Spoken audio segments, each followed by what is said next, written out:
नमस्कार दोस्तों। 26 फरवरी 2022 को यूक्रेन के चारों तरफ रूस ने हमला कर दिया। रशियन प्रेसिडेंट व्लादिमीर पुतिन ने दुनिया को बताते हुए कहा कि कोई भी देश इस मामले में पड़ने की कोशिश की तो इसका अंजाम बहुत बुरा होगा। रशियन हेलीकॉप्टर और फाइटर जेट यूक्रेन के कई सिटी पर और बड़ी तादादों में यूक्रेन पर रूस द्वारा रॉकेट फायरिंग देखा गया और इसमें पुतिन का मेन टारगेट यूक्रेन के कैपिटल क्यू था। इस अनएक्सपेक्टेड अटैक में बहुत से लोग मारे गए और जो लोग इस इलाके में बचे थे उन्होंने जान बचाने के लिए मेट्रो स्टेशनों पर और घर के बेसमेंट में छुप गए। यूक्रेन के चारों तरफ बम धमाके से और इमरजेंसी सायरन से पूरा इलाका गूंज उठा। तो आइए जानते हैं इस वीडियो में रशियन और यूक्रेन का ये मैटर क्या है, रूस यूक्रेन को क्यों अपने कब्जे में रखना चाहता है और अमेरिका क्यों इन दोनों देशों के बीच कूद रहा है। आपके इन सभी सवालों के जवाब इस वीडियो में मिलने वाला है, तो वीडियो के लास्ट तक बने रहें। And there are reports of explosions and attacks at several major Ukrainian cities. Starting in the city of Kiev, there has been violence on the front lines. People there have had to endure colder, darker days because they just can't get access to energy. दोस्तों, जैसा कि आप जानते हैं कि आज के तारीख में यूक्रेन और रूस के बीच में भीषण युद्ध चल रहा है। बहुत कम लोगों को पता होगा कि आज से 100 साल पहले यूक्रेन रूस का एक हिस्सा था जो रोमानो डेंसिटी का हुकूमत था।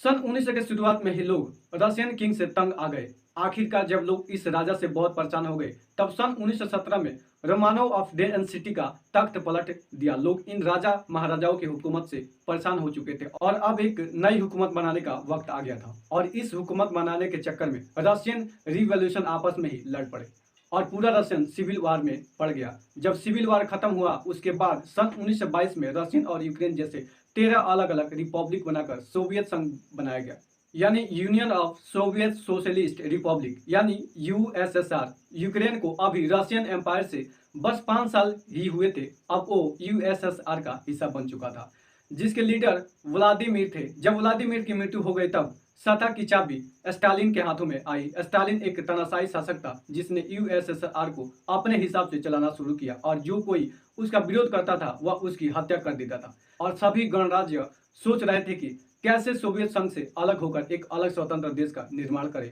कई इतिहासकारों का मानना है कि ये स्टालिन हिटलर से बड़ा तानाशाह शासक था। यूएसएसआर में सभी नेता तानाशाह होने लगे और बाकी गणराज्यों में अपने द्वारा चुनी सरकार को बैठाते थे जिसके कारण देश में भी विरोध होना तय था। फाइनली यूक्रेन सोवियत संघ से 1991 में अलग होकर पूर्ण स्वतंत्र हो गया। उस दौरान करीब 3 करोड़ रूसी लोग अपने मूल देश से बाहर हो गए थे, इनमें से ज्यादातर यूक्रेन में थे। 2014 में रूस ने यूक्रेन का हिस्सा क्रीमिया पर कब्जा कर लिया था। क्रीमिया वह प्रायद्वीप है जिसे सन 1954 में सोवियत संघ ने यूक्रेन को तोहफे में दिया था। जब यूक्रेन सोवियत संघ से अलग हुआ तो कई बार क्रीमिया को लेकर दोनों देशों के बीच तनाव भी पैदा हुआ। इसके बाद से ही यूक्रेन पश्चिमी देशों के साथ अपने संबंधों को बेहतर बनाने की कोशिश में जुटा है। रूस को यह बात पसंद नहीं है, वह नहीं चाहता था कि यूक्रेन पश्चिमी देशों से अच्छे संबंध रखे या नाटो यानी नॉर्थ अटलांटिक ट्रीटी ऑर्गेनाइजेशन का सदस्य बने। अमेरिका और ब्रिटेन समेत दुनिया के 30 देश इस संगठन के सदस्य हैं। नाटो का सदस्य होने का मतलब है कि अगर संगठन के किसी भी देश पर कोई तीसरा देश हमला करता है तो सभी सदस्य एकजुट होकर उसका मुकाबला करेंगे। रूस का कहना है कि अगर नाटो की तरफ से यूक्रेन को मदद मिली तो उसका अंजाम सबको भुगतना होगा। रूसी हमले में 10,000 से अधिक की संख्या में निर्दोष नागरिक की जान गई। इनमें बड़ी संख्या में मासूम बच्चे हमेशा के लिए नींद के आगोश में चले गए तो कई अनाथ हो गए। सैकड़ों महिलाओं और पुरुषों ने अपने चाहने वालों को खो दिया। सैकड़ों माता पिता की औलादें छिन गई। रूस और यूक्रेन के बीच जारी खूनी जंग ने दुनिया के ताकतवर से लेकर छोटे देशों को भी सोचने के लिए मजबूर कर दिया है। पिछले साल 24 फरवरी को रूसी सेना ने यूक्रेन पर आक्रमण करके एक छोटा और खूबसूरत देश को तबाही के खंडर में बदल देने की शुरुआत की थी। तब दुनिया को शायद यही लगा था कि ये युद्ध कुछ दिन में खत्म हो जाएगा, लेकिन रूस के कड़े तेवर से फिलहाल दोनों के बीच शांति की कोई उम्मीद नहीं दिखाई देती है। अमेरिका समेत नाटो देशों को यूक्रेन के समर्थन में कूदना पड़ा, लेकिन पुतिन ने उनकी भी कोई परवाह नहीं की। आज पूरे 1 साल हो गए लेकिन वो अपनी जीत पर अड़े हैं।